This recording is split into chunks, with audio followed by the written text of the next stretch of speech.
Bonjour à tous et bienvenue dans ce 5e épisode sur les fondements du christianisme de C.S. Lewis. Je suis Maxime Georgel et je vous présente un survol de l'argumentation que propose ce livre. Nous en arrivons au dernier chapitre de la première partie du livre et en effet ce chapitre a le goût d'une conclusion. Le chapitre précédent nous a amené à l'idée que derrière la loi morale, ou loi naturelle, quelqu'un ou quelque chose par-delà l'univers matériel s'intéresse à nous. À cette étape, plusieurs ont pu se sentir piégés en pensant qu'il s'agit d'un énième discours religieux masqué sous de beaux raisonnements philosophiques. Mais si tout ce discours est religieux, pensez-vous, alors il est dépassé et on peut passer à autre chose. Eh bien, voyons ce qu'en dit Lewis dans ce chapitre. Premièrement, Lewis nous rappelle que si la religion nous paraît dépassée, et qu'en même temps notre raisonnement nous pousse vers quelque chose qui y ressemble, nous ne devrions pas pour autant conclure qu'il ne faut pas écouter ce raisonnement. La religion paraît être derrière nous, mais après tout, si nous avons fait fausse route et que notre raison nous l'indique, il n'y a rien de mieux à faire que de faire demi-tour. Si j'ai mal commencé mon addition, je progresserai d'autant plus vite que je m'en rendrai compte pour recommencer mon calcul à zéro. Il me semble assez clair, lorsque l'on considère l'état de ce monde, que nous avons dû faire une erreur monumentale à un moment donné. Dès lors, nous ne devrions pas rejeter a priori toute option qui nous propose de faire demi-tour. La marche arrière est, lorsqu'on a fait fausse route, la meilleure manière de progresser. Deuxièmement, il est inexact de penser qu'il s'agit à ce stade d'un discours religieux. Notre raisonnement ne nous a pas menés à un Dieu digne d'une religion, et encore moins au Dieu du christianisme. Nous en sommes arrivés à quelqu'un ou quelque chose placé derrière la loi morale. Sans se tourner hâtivement vers la Bible ou les églises, nous avons essayé de voir si nos propres facultés peuvent nous apprendre quelque chose à ce sujet. Et nous avons constaté que ce que nous découvrons naturellement nous ébranle déjà un peu. Deux facteurs doivent être considérés quant à ce quelqu'un ou quelque chose. L'univers qu'il a créé est unique. Si c'était là notre seule clé, nous devrions conclure que c'est un grand artiste, mais aussi que ce quelqu'un doit être un ennemi impitoyable de l'homme car l'univers est un lieu dangereux et terrifiant. Mais nous avons un autre facteur à considérer. Cette perception de ce qui est juste qu'il a mise en nos esprits. C'est un meilleur élément de preuve, car cette preuve est interne.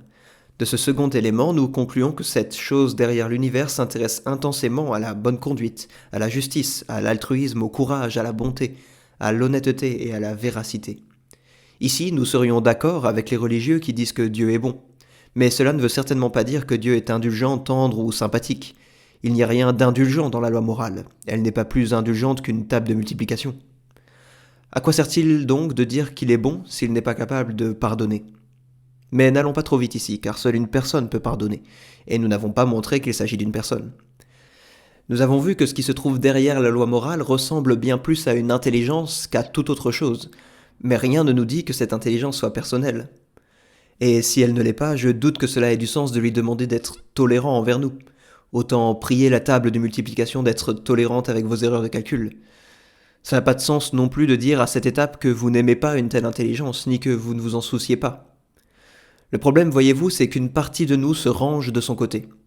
En effet, nous nous retrouvons d'accord avec la loi morale sur le fait que l'avidité est mauvaise, que la fourberie n'est pas bonne et qu'il ne faut pas exploiter les hommes. Mais nous espérons peut-être que cette table de multiplication de la morale fasse une exception pour nous. Nous savons bien que nous ne nous conduisons pas toujours selon cette morale. S'il existe une vérité et une bonté absolue, il est clair que nos actes doivent paraître bien pâles en comparaison à ce standard.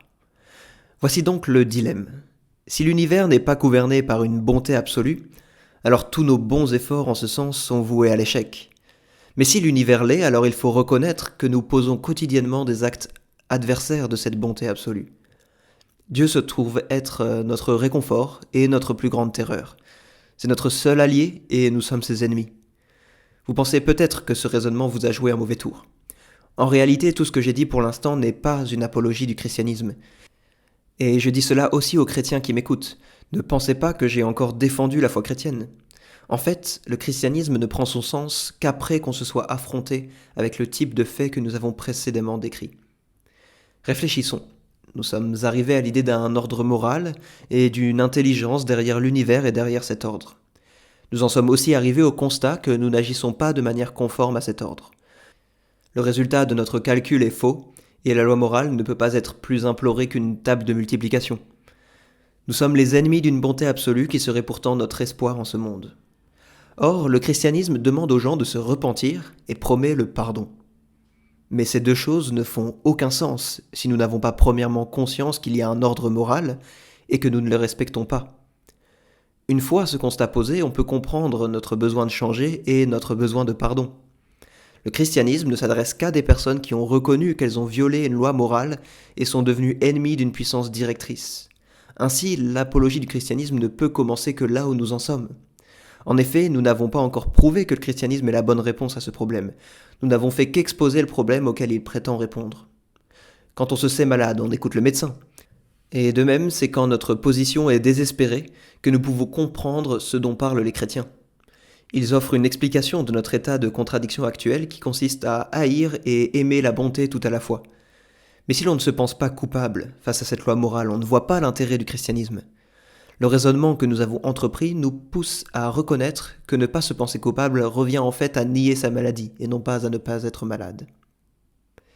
Ici, je voudrais m'adresser aussi aux chrétiens. Notre foi commence par un appel à la repentance.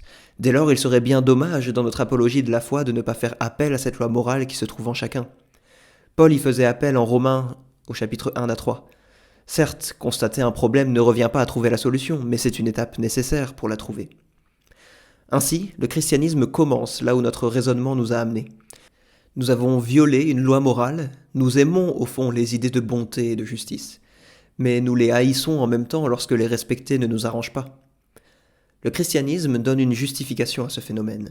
Dieu est simultanément ce qui explique cet ordre moral inflexible qui nous repousse et cette personne qui nous attire. Il nous dit comment les exigences de cette loi que vous et moi ne pouvons satisfaire ont été remplies à notre place, comment Dieu lui-même devint homme pour sauver l'humanité de cette réprobation divine suite à notre culpabilité morale. Dans cette série, si je n'ai pas expliqué la solution chrétienne aux problèmes soulevés, je vous ai au moins demandé d'affronter les faits et de comprendre les questions auxquelles le christianisme prétend répondre. Et ces faits sont vraiment terrifiants quand on les considère. Il est vrai que le christianisme est un grand réconfort.